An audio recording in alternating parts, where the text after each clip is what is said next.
Hello everyone, I'm Tracy and thank you for tuning in today. So I have a very exciting video that I want to present to you guys, and this has been in the works for some time. I know a lot of you have commented and emailed me asking me to present these technologies to everyone, and I've been holding out because I wanted to make sure I got a presentation together that had a lot of facts and evidence to back everything up, back all these claims up. And I feel like this presentation does that. I also want to ask, in respects to the people who put many hours and weeks of work into this presentation, to please ask for permission if you want to upload this onto your own platform, but please feel free to share. I do want as many people out there to know that these technologies exist, but just in respect for all the work put into this, if you want to use this for your own platform, just please ask first.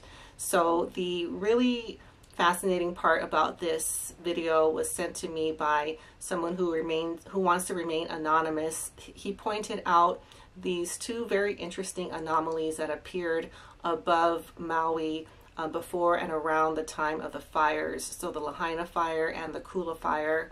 And this presentation will go into the explanation of what they are and what they could mean. I also asked if these anomalies are things that are seen commonly throughout the area, and it looks like that that is not the case. So I was really excited to share this information with you guys. So I hope you find this fascinating. The fire that recently devastated Lahaina and its community is an event that will be remembered for centuries to come. Entered in the U.S. Registry of Historical Places, Lahaina has a deep-rooted Hawaiian history that dates back centuries. This event has generated considerable interest and coverage. While a number of claims have been made by parties not present on the day of the fire, they lack the history of this region and the native Hawaiian Kanaka Maoli. The narrative has been set by major news organizations and government entities that want you to see this tragedy through their lens. These claims are dangerous, as the accounts from survivors who had witnessed these events firsthand paint a drastically different and horrendous picture. Sadly, these accounts have been met with skepticism and dismissal. This underscores the essential obligation for listening to those in need who have been affected by this tragedy, rather than dismissing or disregarding their experiences. With all of this in consideration, the goal of making this video is simply to bring awareness to a possible cause and present facts and evidence without conjecture. Although it is tempting to choose sides and dive into a fight concerning a particular belief, that is not the intent of this video. Its purpose is to simply examine the conditions in the area leading up to and after the event. We'll leave any conclusions to the viewers as we present the conditions from the recorded and researchable data on that day. It is never an easy task to find the truth in such a large-scale tragic event. Nor do we want to consider how humanity could reach such a low point in their life they could deem this event justifiable. However, when considering a few of many facts that transpired regarding absent officials, non-activated warning systems, natural resources unavailable, negligent and criminal highway closures causing death, the odds are in the billions to justify as common or natural. This is why people like myself, Tracy, and the presenter of this information feel compelled to seek the truth.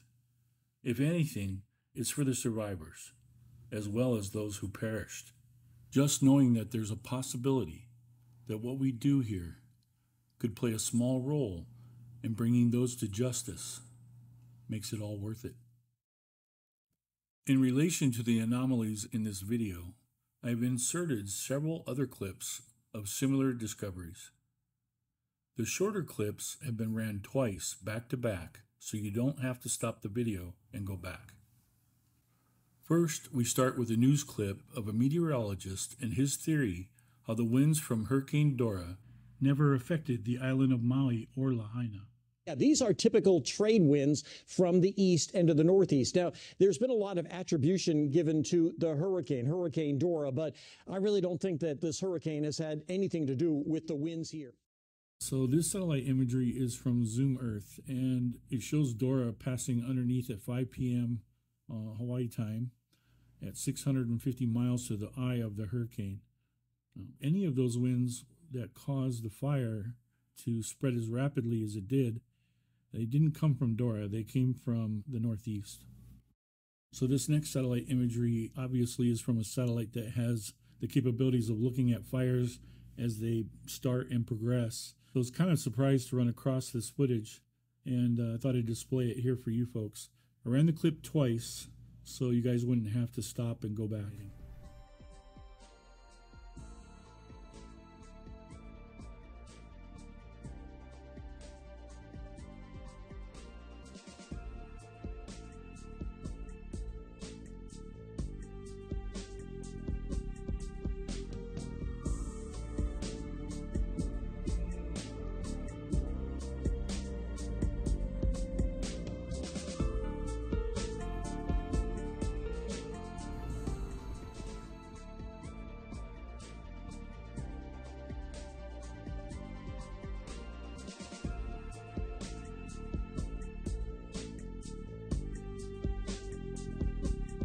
After producing the video of the missing satellite imagery presented here on Tracy's YouTube channel, these anomalies were first brought to Tracy's attention via email, then sent on to me. As the individual who made this discovery wishes to remain anonymous, and after careful examination, in reference to the many videos I've seen of the day of the fire and a little before, I have yet to see any with rain clouds over Lahaina. Over the mountains, yes, but not over Lahaina. The anomalies in question appear as DBZ readings. However, the lack of video proof of rain clouds, along with these near-perfect bullseye patterns, make it hard to believe these were any sort of natural event. What is DBZ? A design system to read rainfall. DBZ values can be converted to rainfall rates in millimeters per hour. So now we'll take a look at the anomalies discovered on the 7th and the 8th over Lahaina town. A quick synopsis of what you are looking at. The following are screen captures taken from the Ventusky website that shows DBZ readings globally. These are readings over several Hawaiian islands, focusing on Maui and Lahaina on August 7th and the 8th. You want to pay attention to the calendar at the bottom left and the timeline displaying on the hour readings in 3-hour intervals. The white lines you see are recorded wind direction patterns. Then we go to the 8th, the day of the fire. Starting at 2 a.m. and 5 a.m., we can see the anomaly forming over Lahaina and Haleakala. At 8 a.m., the anomaly gets bigger. By 11 a.m., it's gone. By 2 p.m., it intensifies over Lahaina and Haleakala. Then by 5, 8, and 11 p.m., it is not seen at all, possibly due to the missing satellite images that we referred to in the last video. Note that at the same time, when the anomaly is over Lahaina, it is also present over Haleakala and even Mauna Kea on the Big Island. On your standard news stations during the weather segment, you will see in Doppler radar similar DBZ bands. Mostly they're sporadic, not round like this, not bullseyed, and they will intensify by color, generally blue, green, yellow, orange, and red. Red being the most intense rainfall. Out of the many videos that I've seen of Lahaina on that day, the skies had no rain or moisture above Lahaina. Over the mountain, yes, but not over Lahaina. In my humble opinion, the DBZ signatures shouldn't even be there. When researching what these anomalies could be if they were in fact not DBZ signatures, there was only one signature that kept coming up repeatedly. This was the signature of a very high-powered laser, and as some of you may have guessed, it was a laser used as a weapon. It's very apparent to me in the side-by-side comparison that the signatures both look identical. The laser signature on the right, the DBZ on the left. So who's up there? Who's up on Haleakala? What are they doing? Ironically, this turned out to be the Air Force Research Laboratory, located on the top of Haleakala on the island of Maui. Funded by the U.S. military, it's operated by the RAND Corporation, with its primary purpose to facilitate and house the world's fastest computer. Along with laser weapons, their goal is simple: to run off of this computer the world's first smart city, as well as building high-powered weapons. When visiting the AFRL website, it will be evident that they are not trying to hide the fact that they are building and using these laser weapons up there. These images were taken from one of the many PDF files available for download. See the links provided below this video.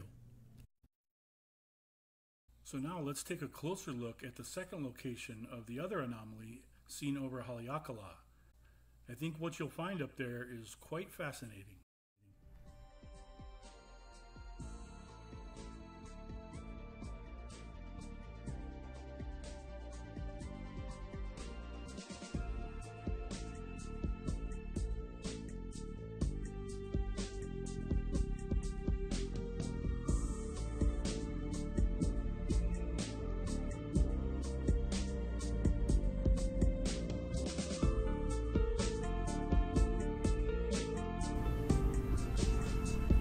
The following was taken from the Air Force Research Laboratory's website. This video taken from their YouTube channel is for the people that don't know about or don't believe that there are direct energy weapons.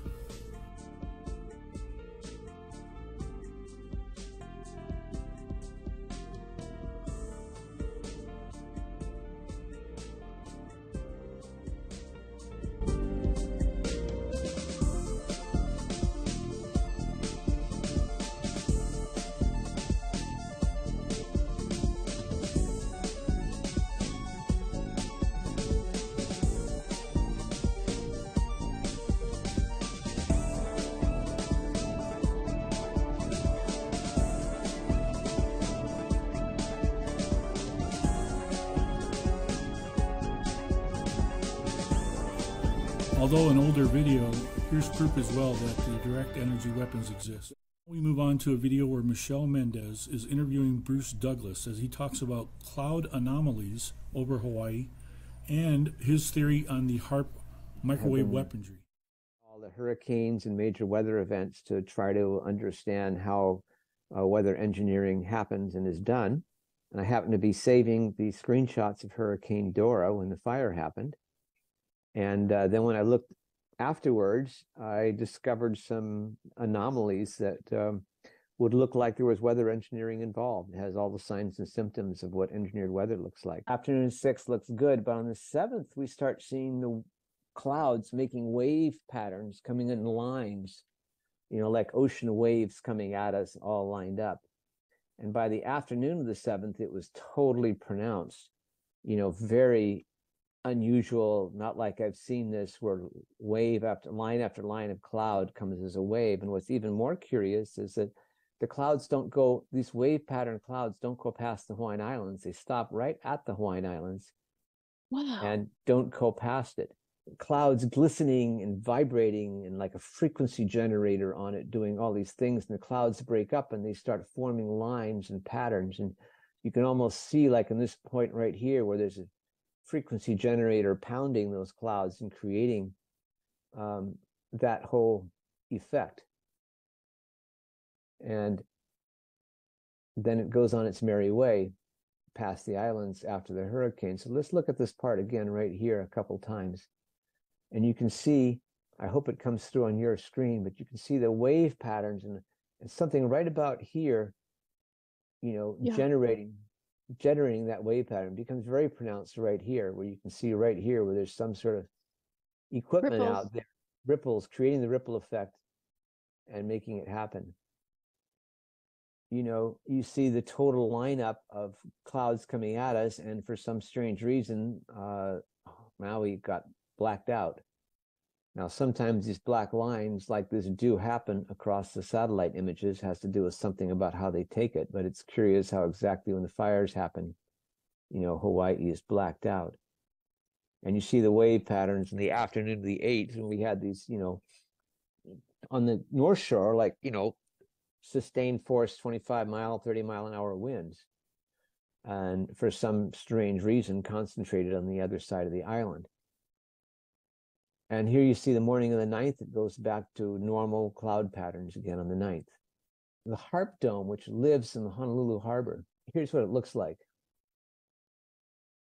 Yeah, so this is about weather modification. This is a picture taken in Honolulu Harbor as this huge barge comes in with this big dome piece up on top. Now they want to tell you that's some sort of X-ray communication system that they spend $1 billion on for the military. What's inside of this is HARP. It's an ionospheric heater that's able to take huge amount of power.